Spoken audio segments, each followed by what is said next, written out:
You know how we all love decorating our homes.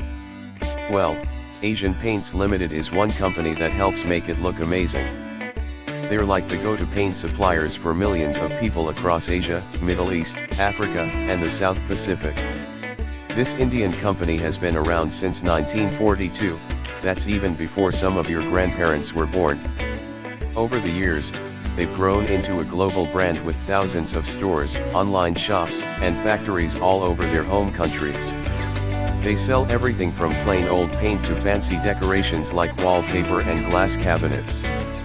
But what really sets Asian Paints apart is its innovative products. They're always coming up with new ways to make painting easier, faster, and more fun for everyone. Take their waterproofing products, for example. They're perfect for kitchens and bathrooms where water can be a real problem. As an investor, you'll love the fact that Asian Paints has done well so far. It's got a decent dividend yield of 1.06%, which means it's paying out some of its profits to shareholders as regular income. Plus, its stock price is pretty stable, with a market capitalization of over $22 billion, it's a solid performer.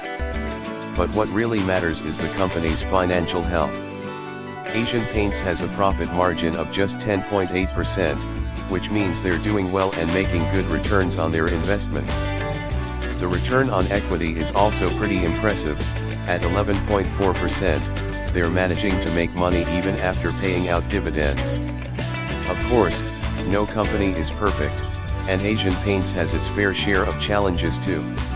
Its debt-to-equity ratio is a bit high, with over 12% of its assets tied up in loans.